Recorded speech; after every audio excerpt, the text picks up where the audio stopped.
तुमच्यापैकी कोणीच त्यांचं भांडण थांबवण्याचा प्रयत्न नाही केला? अहो तेव्हा मी घरात नव्हतो, मी ऑफिसला गेलो होतो आणि माझा भाऊ सुरेश तो इंटरव्ह्यूला गेला होता. हो, मी बाजारात गेले होते. घरी आले तेव्हा पाहिलं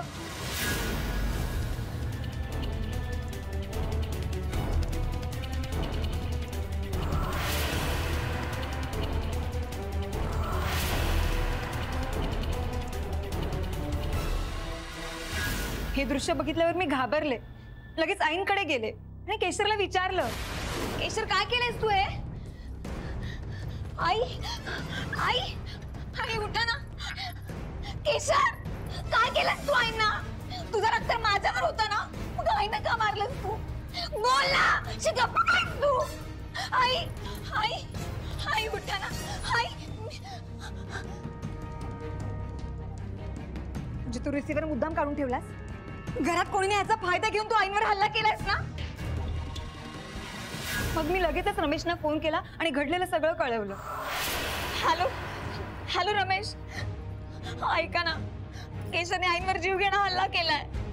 हो, तुम्ही प्लीज लवकर या. आई बेशुद्ध पडल्यात. आईनं ढकलल्याचा जाब विचारला म्हणून मलाही ढकललं हिने. का केलंस तू असं? हा बोल ना, का मारलास त्यांना तू? आता का वाचा गेली तुझी? बोल ना.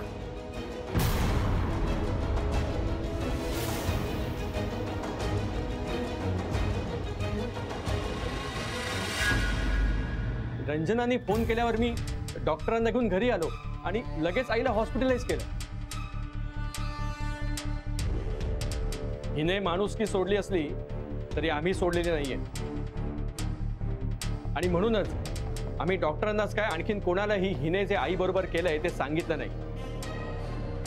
हो, म्हणून आम्ही पोलीस कंप्लेंटही केली नाही. एवढं सगळं होऊनही हिला जरा तरी पश्चाताप आहे का बघा. बघा अजूनही कशी बघते बघा जरा. एवढा कसला राग, एवढा कसला द्वेष तुझ्या मनात केशर?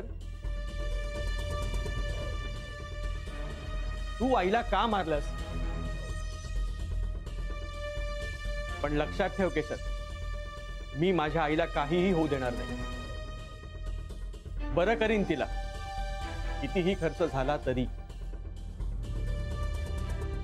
आतापर्यंत खूप माणुसकी दाखवली तुला, पण आईनं काही झालं तर तुला कधीच माफ करणार नाही आम्ही. मॅडम, ही अशी का हसते?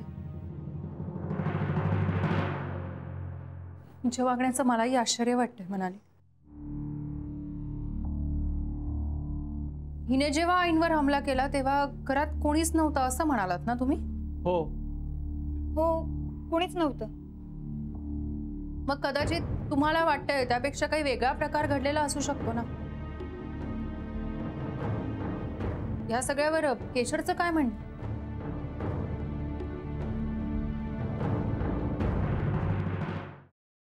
Paneer mushroom stick with barbecue sauce करण्यासाठी लागणारे साहित्य: किसलेलं गाजर, उकडलेला बटाटा, पनीर, तांदूळाचं पीठ, रवा, मटार, मशरूम, कोबी, मीठ, मिरची, कोथिंबीर आणि बार्बेक्यू सॉस. कृती: प्रथम एका बाउलमध्ये किसलेलं गाजर, उकडलेला बटाटा, कुस्करलेलं पनीर, मटार, मशरूम, हिरवी मिरची, कोथिंबीर, कोबी, मीठ आणि तांदूळाचं पीठ घालून सर्व एकजीव करून घ्यावं. तयार मिश्रणाच्या स्टिक बनवून रव्यामध्ये घोळवून गरम तेलात तळून घ्याव्यात आणि सर्व्ह कराव्यात.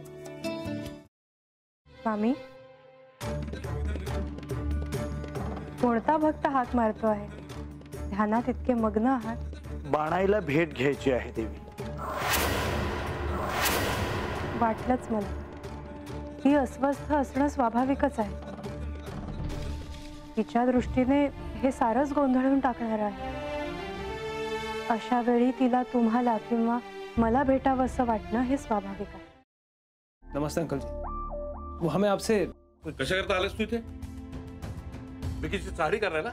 काय समजतो काय स्वतःला तू? अरे आजारपणात माझा जीव वाचला म्हणून घरातल्या पोरीबाळींवर. अरे कुठून कुठून येता तुम्ही, नाही ते उद्योग धंदे करता इथं.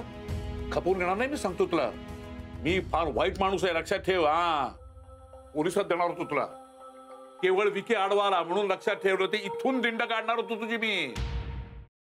अम्मा, आता आपण काहीच करू शकत नाही.